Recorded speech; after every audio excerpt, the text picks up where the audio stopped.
YS Jagan TV news కి స్వాగతం. నేటి తరం రాజకీయ నాయకులకు అనంత వెంకటరెడ్డి స్ఫూర్తి ప్రదాత అని ప్రజా ప్రతినిధులు వైఎస్ఆర్సీపీ నేతలు తెలిపారు. ఆదివారం అనంత వెంకటరెడ్డి 25వ వర్ధంతి సందర్భంగా ప్రజా ప్రతినిధులు, వైసీపీ, కాంగ్రెస్ పార్టీ నేతలు, అనంత అభిమానులు ఘనంగా నివాళులర్పించారు. ముందుగా అనంతపురంలోని ప్రభుత్వ ఆసుపత్రి ఎదుట ఉన్న అనంత వెంకటరెడ్డి విగ్రహానికి పూలమాలలు వేసి అంజలి ఘటించారు. జోహార్ అనంత వెంకటరెడ్డి అంటూ నినాదాలు చేశారు. ఆ తర్వాత బుక్కరాయ సముద్ర మండలం రోటరీపుర వద్ద ఉన్న ఘాట్ కు వెళ్లి నివాళులర్పించారు. ఈ సందర్భంగా అనంత వెంకటరెడ్డి తనయుడు, వైసీపీ అనంతపురం జిల్లా అధ్యక్షులు అనంత వెంకటరామరెడ్డితో పాటు మాజీ ఎమ్మెల్యేలు విశ్వేశ్వరరెడ్డి, కేతిరెడ్డి పెద్దారెడ్డి, మాజీ ఎంపీలు Talari Rangaiah, Gorantla Madhav, MLC Sivaramareddy, ZP chairperson Girijamma, mayor Mohammed Waseem, deputy mayor Vasanthi Sahitya, AHUDA మాజీ chairman Mahalakshmi Srinivas, YCP task force committee సభ్యుడు రమేష్ గౌడ్, రజిక కార్పొరేషన్ మాజీ చైర్మన్ మిసాల రంగన్న తదితరులు మాట్లాడారు. ప్రజల కష్టాలు, రైతాంగ సమస్యల పరిష్కారానికి అనంత వెంకటరెడ్డి చూపిన చొరవ, చేసిన కృషి మరువలేనిదని అన్నారు.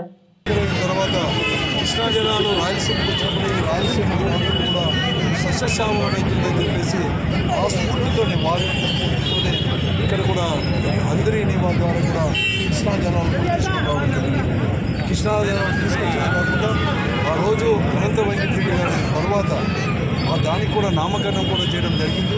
కానీ రాజకీయ కారణాల వల్ల, పక్ష కారణాల వల్ల అది ఏదో అనంత వెంకటరెడ్డి గారు పేరు చెప్తేనే అందరికీ అంటే రాజశేఖర్ గారు గుర్తుకొస్తారేమో అని చెప్పేసి పేరును తొలగించాలి కాకుండా ఒక ప్రధానమైన లక్ష్యం ఈ రాయలసీమలో ఉండే కరువు, ముఖ్యంగా తాగునీరు, సాగునీరు అందించాలనే లక్ష్యంతోనే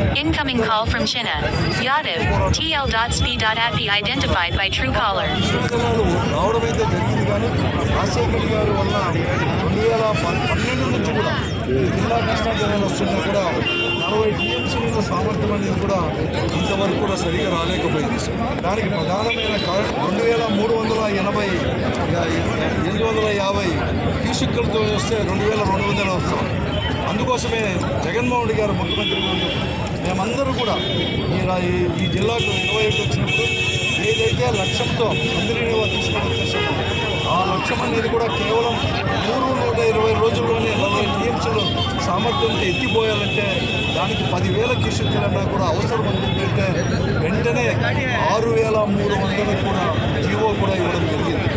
కానీ ఈరోజు ప్రస్తుతం ఉన్న ప్రభుత్వం, ఈ కూటమి ప్రభుత్వం దాని అనేది కూడా జీవోని మళ్ళీ కూడా రద్దుపరిచి మళ్ళీ కూడా 3,850 క్యూసెక్కులు మాత్రమే పరిమితం చేస్తున్నారు. దానివల్ల ఏదైతే అందరినీ వారు తీసుకొచ్చామో ఆ లక్ష్యం అనేది కూడా నెరవేరుతుంది. కాబట్టి ఈ ప్రభుత్వానికి నేను జిల్లా ప్రజలు ముక్త కంఠంతో మేము మనవి చేస్తున్నాం.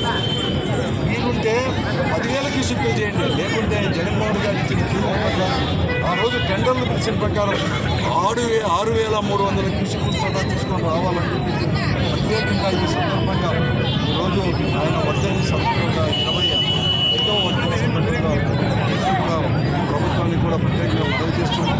లేకుంటే మాత్రం అందరూ కలిసి ఆ రోజు ప్రజల యొక్క స్ఫూర్తిలో మరొక మాత్రం అది అడవులు చేసి ఆ స్ఫూర్తి ఏదైతే ఫలితం